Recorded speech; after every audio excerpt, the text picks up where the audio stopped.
हाँ तो बच्चों, इससे पहले जो वीडियो था उसमें हमने स्पेक्ट्रोस्कोपी और इलेक्ट्रोमैग्नेटिक रेडिएशन के बारे में जो है अध्ययन किया।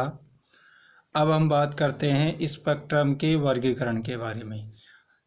स्पेक्ट्रम जो होता है मुख्य रूप से दो प्रकार का होता है, उत्सर्जन स्पेक्ट्रम और अवशोषण स्पेक्ट्रम। ये जो उत्सर्जन और अवशोषण स्पेक्ट्रम है ये आगे दो भागों में विभाजित होता है। उत्सर्जन जो स्पेक्ट्रम है वो दो प्रकार का होता है, सतत उत्सर्जन स्पेक्ट्रम और असतत उत्सर्जन स्पेक्ट्रम। इसी तरह से अवशोषण स्पेक्ट्रम भी सतत और असतत प्रकार का होता है। ये जो असतत स्पेक्ट्रम है ये भी दो प्रकार का है, एक है रेखिल और दूसरा होता है बैंड स्पेक्ट्रम। तो इन सब के बारे में जो है हम इस वीडियो के अंदर अध्ययन करेंगे कि ये उत्सर्जन स्पेक्ट्रम और उनके प्रकार और अवशोषण स्पेक्ट्रम और उसके प्रकार के बारे में चर्चा करेंगे। हम जानते हैं कि जब कोई अणु या परमाणु एक फोटोन का उत्सर्जन या अवशोषण करता है तो उसकी ऊर्जा यदि अवशोषण करता है तो बढ़ती है और यदि उत्सर्जन करता है फोटोन का तो ऊर्जा जो है वो घटती है, जिससे हमें संगत रूप से उत्सर्जन और अवशोषण स्पेक्ट्रम प्राप्त करते हैं। सबसे पहले हम बात करेंगे उत्सर्जन स्पेक्ट्रम की। जब किसी पदार्थ को हम ताप दीप्त तक गर्म करते हैं या उसका किसी गैस में विद्युत विसर्जन करते हैं तो पदार्थ या गैस जो है वो विकिरणों का उत्सर्जन करने लगते हैं। इन विकिरणों का यदि स्पेक्ट्रोमीटर की सहायता से वर्ण विक्षेपण किया जाए तो प्राप्त जो स्पेक्ट्रम है वो उत्सर्जन स्पेक्ट्रम कहलाता है। कहने का अर्थ होता है कि जो उत्तेजित जो पदार्थ होता है उस उत्तेजित पदार्थ से जो विकिरणें उत्सर्जित होती हैं उन विकिरणों का यदि हम स्पेक्ट्रोस्कोप के द्वारा विश्लेषण करते हैं तो जो स्पेक्ट्रम हमें प्राप्त होगा उसे हम उत्सर्जन स्पेक्ट्रम कहेंगे। और दूसरे प्रकार का जो स्पेक्ट्रम है वो है एब्जॉर्प्शन स्पेक्ट्रम। और जब किसी स्रोत से प्राप्त जो प्रकाश जो होता है उस प्रकाश को किसी अवशोषण करने वाले माध्यम से गुजारा जाता है तथा परिणामी जो प्रकाश है उसको स्पेक्ट्रोस्कोप से विश्लेषित किया जाता है तो जो हमें स्पेक्ट्रम प्राप्त होता है उसे हम अवशोषण स्पेक्ट्रम कहते हैं। ये जो अवशोषण स्पेक्ट्रम होता है ये अवशोषण स्पेक्ट्रम काली अंधकार में रेखाएं या बैंड प्राप्त होते हैं और ये काली रेखाएं प्रदर्शित करती है कि प्रकाश के इस भाग का जो है एक उस माध्यम या पदार्थ के द्वारा अवशोषण किया गया है। ये जो उत्सर्जन और अवशोषण स्पेक्ट्रम है इसको भी इनकी बनावट के आधार पर हम अवशोषण और उत्सर्जन स्पेक्ट्रम को दो भागों में जो है विभाजित करते हैं। पहला है कंटिन्यूअस स्पेक्ट्रम और दूसरा होता है डिसकंटिन्यूअस स्पेक्ट्रम। अब हम चर्चा करते हैं कि ये जो सतत स्पेक्ट्रम है ये क्या होता है। जब हम सूर्य के प्रकाश या किसी तापदीप्त वस्तु से प्राप्त प्रकाश का स्पेक्ट्रोमीटर की सहायता से विश्लेषण करते हैं तो पर्दे पर प्राप्त स्पेक्ट्रम की 7 रंगों वाली पट्टी प्राप्त होती है। इन पट्टियों में स्पष्ट रूप से रंगों में अलगाव नहीं होता अथवा हम यूँ कह सकते हैं कि रंग जो है वो आपस में सतत रूप से मिले रहते हैं। ऐसे स्पेक्ट्रम को हम सतत स्पेक्ट्रम कहते हैं।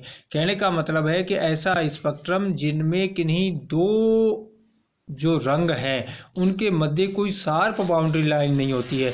जैसे हम इंद्रधनुष पर चर्चा करें तो इंद्रधनुष जो है वो सूर्य के प्रकाश का दृश्य स्पेक्ट्रम है, लेकिन उनमें सभी रंग जो है एक दूसरे में जो है मिले रहते हैं। एक रंग की धीरे धीरे तीव्रता घटती है तो दूसरे रंग की तीव्रता जो है वो बढ़ती जाती है।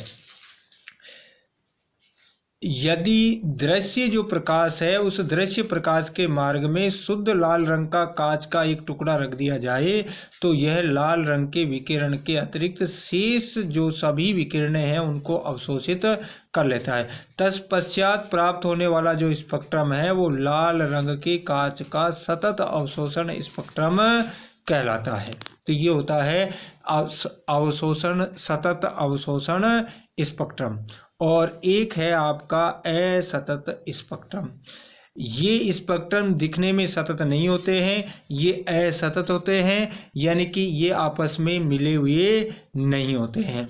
और ये जो असतत जो है डिसकंटिन्यूअस जो स्पेक्ट्रम है, इनको भी आगे हम दो भागों में विभाजित करते हैं। एक होता है रेखीय स्पेक्ट्रम या परमाणुीय स्पेक्ट्रम, या जिसे हम कह सकते हैं लाइन या एटॉमिक स्पेक्ट्रम। और दूसरे प्रकार का जो स्पेक्ट्रम है वो बैंड या आणविक स्पेक्ट्रम, अर्थात बैंड और मॉलिक्यूलर स्पेक्ट्रम।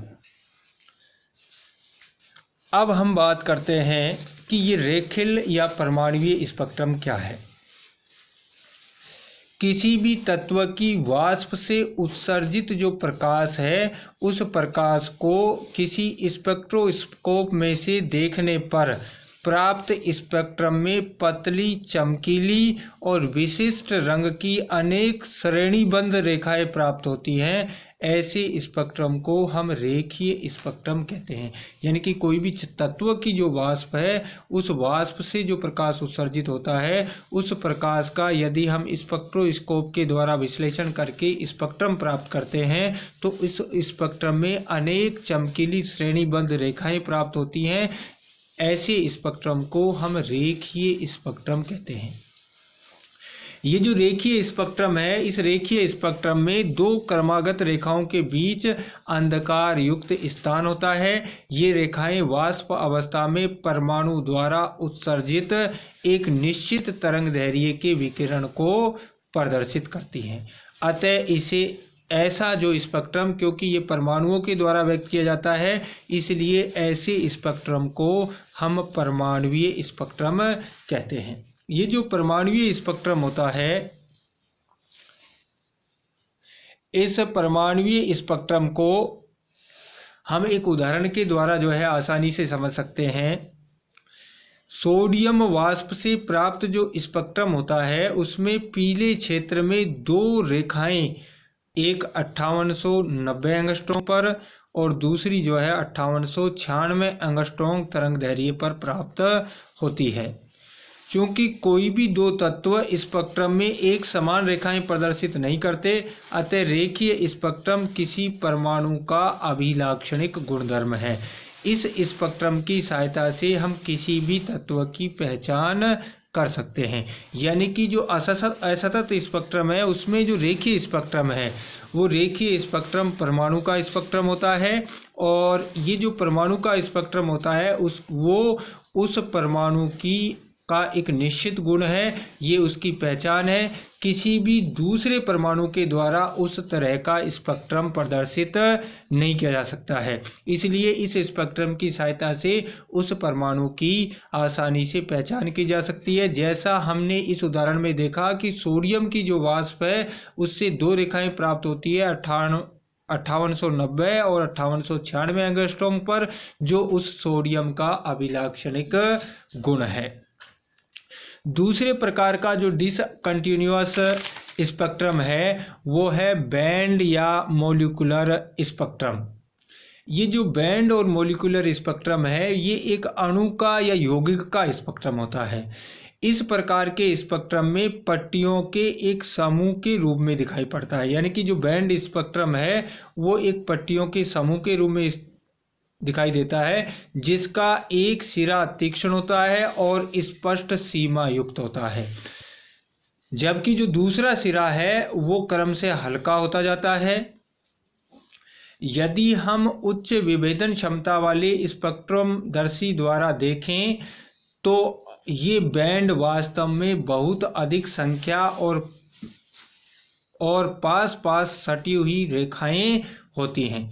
यदि उत्सर्जन बैंड प्रदान करने वाले पदार्थ को उच्च ताप पर गर्म किया जाए तो बैंड स्पेक्ट्रम अदृश्य हो जाता है। इससे स्पष्ट होता है कि बैंड स्पेक्ट्रम अणुओं द्वारा उत्पन्न होते हैं, इसीलिए इन स्पेक्ट्रम्स को हम आणविक स्पेक्ट्रम कहते हैं। तो ये जो है कुल मिलाकर इसी तरह से उत्सर्जन स्पेक्ट्रम जो है वो भी सतत और असतत प्रकार का होता है, और असतत स्पेक्ट्रम जो है वो 2 प्रकार का होता है। तो ये हमने देखा कि किसी भी जो पदार्थ है उस पदार्थ के द्वारा 2 प्रकार के स्पेक्ट्रम जो है वो प्राप्त किए जा सकते हैं, अवशोषण और उत्सर्जन। अवशोषण स्पेक्ट्रम जो है 2 प्रकार का होता है, सतत और असतत स्पेक्ट्रम। और सतत जो स्पेक्ट्रम है उसमें जो ऐसा स्पेक्ट्रम होता है जिसमें रंग जो है आपस में मिले हुए होते हैं, यानी कि एक रंग के समाप्त होने और दूसरे रंग के शुरू होने में कोई अंतर नहीं होता है, जैसा कि हम इंद्रधनुष में। जबकि असतत स्पेक्ट्रम जो होता है वो सतत नहीं होता है, और इनमें 2 क्रमागत रेखाओं के बीच में जो है एक अंधकारमय क्षेत्र पाया जाता है।